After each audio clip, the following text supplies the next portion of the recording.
Episode 65. ஒவ்வொருத்தராக stage ஃபுல்லாக ஆட்டம் பாட்டம்னு அந்த நாள் ரொம்ப சூப்பராக இருந்தது. ஆர்ஜுனோட வாழ்க்கையிலேயே இந்த பர்த்டேயை அவனால் மறக்கவே முடியாது. அவன் ரொம்பவே ஹாப்பியாக என்ஜாய் பண்ணான். வீட்டுக்கு போனதுக்கப்புறமா அர்ஜுன் அவனுக்கு கிடைச்ச பர்த்டே கிஃப்ட்ஸ் எல்லாத்தையுமே ஓப்பன் பண்ணிட்டு இருந்தான். நிலாவும் அவனை ஜாயின் பண்ணிக்கிட்டான். அந்த நேரம் லக்ஷ்மி, வினய் பிரதாப் கூட ரொம்ப ஹாப்பியாக பேசிக்கிட்டு இருந்தாங்க. அர்ஜுனுக்கு அந்த கிஃப்ட் எல்லாமே ரொம்ப காஸ்ட்லியாக இருந்தது. பசங்களா, ரொம்ப டைம் ஆயிடுச்சு, போய் தூங்குங்க அப்படின்னு சொன்னாங்க லக்ஷ்மி.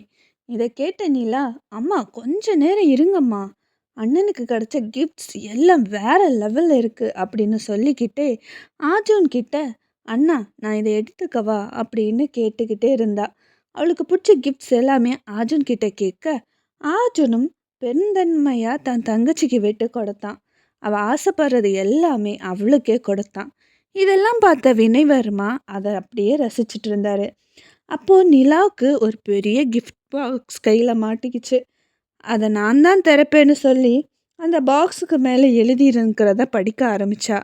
கிஃப்ட் பை கௌரி, இதை நீ தனியாக இருக்கும்போது ஓப்பன் பண்ணி பாரு அப்படின்னு போட்டிருந்தது. ஓஹோ, இது அன்னிக்கிட்டேருந்து வந்த கிஃப்டா? அப்போ இதை நான் தான் ஓப்பன் பண்ணுவேன் அப்படின்னு சொன்னான்.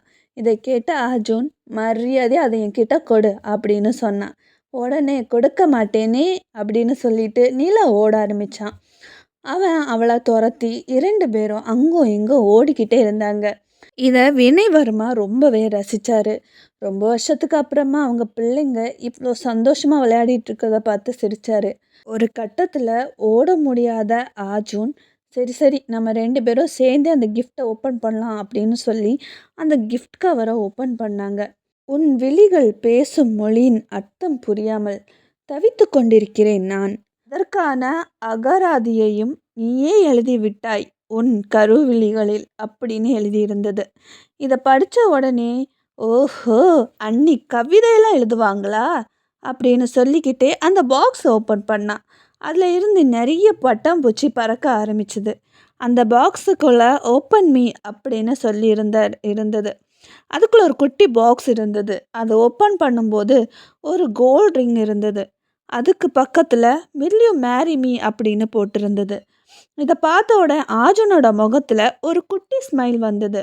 அதுக்கப்புறமா அடுத்த பாக்ஸை ஓப்பன் பண்ணான். அதில், மழை பெய்யும் வேளையிலே குடையாக வந்தாய், குடைக்குள்ளே நீ வந்து காற்றாக நின்றாய், என் நெஞ்சுக்குள் இடியாக உன் காதலை தந்தாய், என் கண்ணுக்குள் மின்னலை ஏன் வீசி சென்றாய், உன்னை காணாமல் என் கண்கள் கண்ணீராய் பெருக, உன் மனதிற்குள் என்னவென்று என் காதல் உருக, காதலெனும் போதையில் என் கண்கள் பெருக, என் நெஞ்சுக்குள் காதலாய் நீ வருக வருக.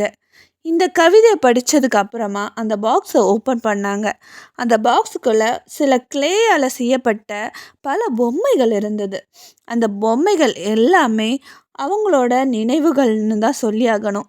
அவங்க முதல் தடவையாக ஆஃபீஸில் சந்தித்த போது நடந்த விஷயங்கள், கேன்டீனில் போட்ட அரட்டைகள், அவங்களுக்கு கிடைச்ச ஒவ்வொரு ப்ரொமோஷன், அவங்களுக்கு கிடைச்ச சந்தோஷங்கள், அர்ஜுனுக்கு கிடைச்ச அவார்டு, அவங்க முகத்தில் இருந்த சந்தோஷம், அடிக்கடி ஒருத்தருக்கு ஒருத்தர் தெரியாமல் கண்ணாலேயே பார்த்துக்கிறது, அதுக்கப்புறமா ரொம்ப க்யூட்டான சண்டைகள்னு ரொம்ப அழகான நினைவுகளை அந்த பொம்மைகளை வடிவடித்து அதை அழகாக ஒரு பாக்ஸில் போட்டு எடுத்துகிட்டு வந்திருந்தா.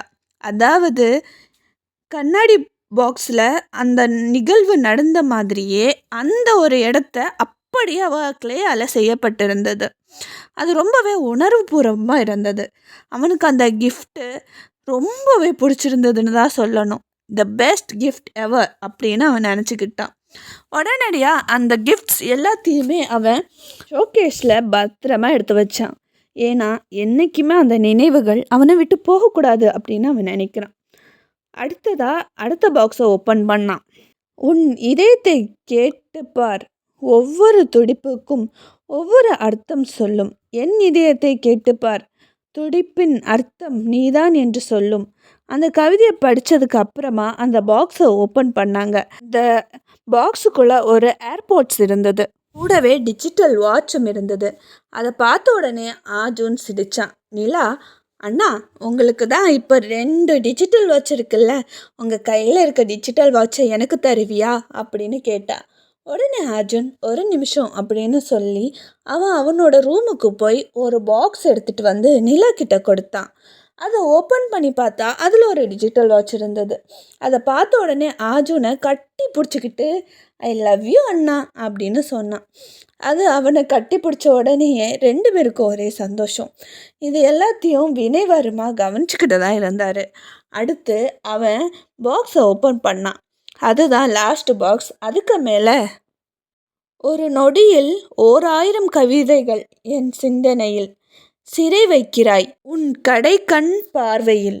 மேகங்கள் மோதி வானம் பிளந்ததில்லை, பறவைகள் மோதி பாறை சிதறியது இல்லை, தென்றல் மோதி மரங்கள் சாய்வது இல்லை, காற்று முட்டி மாடு சாய்வது இல்லை, ஆனால் உன் விழிகள் மோதி என் இதயம் சருகி நொறுங்கியதே அப்படின்னு 2வதா ஒரு கவிதை இருந்தது. அதை படித்து அவன் அந்த பாக்ஸை ஓப்பன் பண்ணான். அதில் ரொம்பவே அழகான விஷயங்கள் இருந்தது. அதை பார்த்து ரொம்பவே அதிர்ச்சியானான். ஏன்னா அதில் ஒரு பெயிண்டிங் இருந்தது. அந்த பெயிண்டிங் வேறு அதுவும் இல்லை, ஆஜுனை ரொம்ப அழகாக வரைஞ்சி பெயிண்ட் பண்ணியிருந்தா. இதில் ட்விஸ்ட் என்னென்னா, அவள் இந்த பெயிண்டிங்கை அவளோட உண்மையான பிளட்டாலேயே வரைஞ்சிருந்தா. ரொம்ப கஷ்டப்பட்டு ரொம்ப எஃபர்ட் எடுத்து ட்ரா பண்ணி ஃப்ரேம் போட்டு கிஃப்டாக அவனுக்கு அனுப்பியிருந்தா. இது அவனுக்கு ரொம்பவே உணர்ச்சி பூர்வமாக இருந்தது. கொஞ்சம் எமோஷ்னல் ஆகிட்டான். இந்த அளவுக்கு நம்மளை லவ் பண்ணுற ஒரு பொண்ணு நம்ம கூட இருந்தாங்க அப்படின்னா வாழ்க்கை எப்போவுமே வானவில் தான் அப்படின்னு அவன் மனசுக்குள்ளே நினச்சான். அதை அப்படியே எடுத்துகிட்டு போய் ஹாலில் மாட்டி வச்சான். நிஜமாகவே அது வேறு லெவலில் இருந்தது. அதே நேரம் கௌரி கிட்ட இருந்து அவனுக்கு ஃபோன் கால் வந்தது. ஆஜுன் அட்டன் பண்ணிட்டு எதுவுமே பேசலை. அவனோட மௌனத்தை புரிஞ்சுக்கிட்ட கௌரி, அன்பே, நான் பிடிக்கும் என் குடை மழைக்காகவா இல்லை என் பின்னால் வரும் உனக்காகவா அப்படின்னு கேட்டா. நீ என்னை நேசிக்கும்போது உன்னை நான் அதிகமாக நேசிப்பேன். நீ என்னை வெறுக்கும்போது நான் அதைவிட உன்னை காதலிப்பேன். காரணம் நீ என் காதல் அப்படின்னு சொல்ல, கௌரி, என்னடா கவிதைலாம் பலமாக இருக்கு, என்ன பண்ணிகிட்டு இருக்க? ஆமாம், என் கிஃப்ட்ஸை ஓப்பன் பண்ணி பார்த்தியா? என்ன உனக்கு பிடிச்சிருக்கா? ரொம்ப எஃபர்ட் எடுத்து பண்ணியிருக்கேன்டா, நல்லா இருக்கா அப்படின்னு கேட்டா. எனக்கு வந்ததுலேயே one of the best gift அதுதான். நிஜமாகவே எனக்கு எதுவுமே புரியலை. எப்படி தான் இவ்வளோ பண்ணுனேனே புரிய மாட்டேங்குது. வேறு லெவல் போ அப்படின்னு சொன்னான். இதுக்கு கௌரி சிரிச்சுக்கிட்டே, இந்த வேலையெல்லாம் ரொம்ப கஷ்டமான வேலை தான். அது உனக்காக நான் பண்ணும்போது எனக்கு கஷ்டம் தெரியல, நான் ரொம்ப சந்தோஷமாக பண்ணினேன். சொல்லப்போனால் அந்த பட்டர்ஃப்ளைக்குள்ள திங்ஸ் எல்லாம் வைக்கிறதுக்கு நான் ரொம்பவே என்ஜாய் பண்ணி தான் பண்ணேன். கூடவே என்னோடய அண்ணாவும் கொஞ்சம் ஹெல்ப் பண்ணாங்க. கூட பிறந்த அண்ணா கிடையாது, தெரிஞ்ச ஒரு அண்ணா, அவங்களும் ஹெல்ப் பண்ணாங்க. ஏர்போர்ட்ஸ் எல்லாமே கடையிலேருந்து வாங்கிட்டு வந்து அந்த அண்ணாவையும் கூப்பிட்டு எல்லாத்தையும் கிஃப்ட் பேக் பண்ணுறதுக்கு எல்லாம் அந்த அண்ணா தான் ஹெல்ப் பண்ணாங்க. மற்றபடி எல்லா ஆட்டும் என்னோடது தான். உனக்கு ஒன்று தெரியுமா, பர்த்டே கிஃப்ட் கொடுக்குறதெல்லாம் இப்போலாம் ஒரு பெரிய விஷயமே கிடையாது. ஆனால் அதை எமோஷன் கலந்து நம்ம கொடுக்கணும். நம்ம கொடுக்குற கிஃப்ட்டு சாகிறது வரைக்கும் மைண்டில் அப்படி பச்சைக்குன்னு ஒட்டிக்கணும். அதனால தான் உனக்கு இவ்வளோ எஃபர்ட் போட்டு என்ன பண்ணலான்னு 2 மாதமாக யோசித்து இதெல்லாம் பண்ணியிருக்கேன் அப்படின்னு ரொம்ப ஆர்வமாக சொல்லிக்கிட்டே, ஹேய், நிஜமாகவே உனக்கு பிடிச்சிருக்கா அப்படின்னு கேட்டேன். அதுக்கு அர்ஜுன், காதல் என்பது ஒரு காகிதம், அதில் அழகாய் எழுத தெரிந்தால் அது ஓவியம் அப்படின்னு சொன்னான். இதை கேட்ட கௌரி சிரிச்சுக்கிட்டே, அப்படின்னா என் ஆர்ட் ஒர்க் பிடிச்சிருக்கு கரெக்டா அப்படின்னு சொன்னான். இதை கேட்ட அர்ஜுன், நீ இவ்வளோ கஷ்டப்பட்டு ட்ரா பண்ணியிருக்க, எனக்கு எப்படி பிடிக்காமல் போகும்? அது மட்டும் இல்லாமல் என் லைஃப்பில் நான் இது வரைக்கும் இவ்வளோ பெருசாலாம் பர்த்டே செலிப்ரேட் பண்ணது கிடையாது. இதுதான் என்னோடய ஃபர்ஸ்ட் பர்த்டே. அதுவும் யுவராஜ் அண்ணா எனக்காக கொடுத்த மிகப்பெரிய கிஃப்ட். அதுக்கப்புறமா நீ எனக்கு கொடுத்துருக்க கிஃப்ட். அது மட்டும் இல்லாமல் ட்ராயிங்னா பென்சிலில் இல்லை ஸ்கெட்சு க்ரையான்ஸு வாட்டர் கலர் இதெல்லாம் யூஸ் பண்ணி ஓகே பண்ணுவாங்க. நீ என்ன பிளட்டை வச்சு பண்ணியிருக்க, ஏன் இப்படி பண்ணுன அப்படின்னு ஆச்சரியமாக கேட்டான். அதுக்கு கௌரி, உனக்கு அன்னைக்கு அடிபட்டுச்சு ஞாபகம் இருக்கா, அப்போது உன்னோட பிளட்டை கொஞ்சம் நான் எடுத்தேன், அது கூடவே என் பிளட்டையும் மிக்ஸ் பண்ணி தான் அந்த ஆர்ட்டை நான் வரைஞ்சிருக்கேன். அதான் நான் செஞ்சுருக்க உனக்காக பெரிய கிஃப்ட்டு. ஏன்னா அதில் உன்னோட பிளட் மட்டும் இல்லாமல் நம்ம 2 பேரோட பிளட்டும் கலந்துருக்கு. ஸோ நம்ம 2 பேரோட எமோஷன்ஸும் அதில் கனெக்டடாக இருக்கும் அப்படின்னு சொன்னான். இதை கேட்ட ஆர்ஜுன் சிரித்தான். அதுக்கப்புறமா, டேய் ஹிட்லர் வந்துட்டாரு, நான் நாளைக்கு ஆஃபீஸில் மீட் பண்ணலாம் அப்படின்னு சொல்லி திரும்பும்போது கார்த்திகேயன் கையை கட்டிட்டு நின்றுட்டு இருந்தாரு. இதை பார்த்த உடனே கௌரி பயங்கரமாக ஷாக் ஆயிட்டா.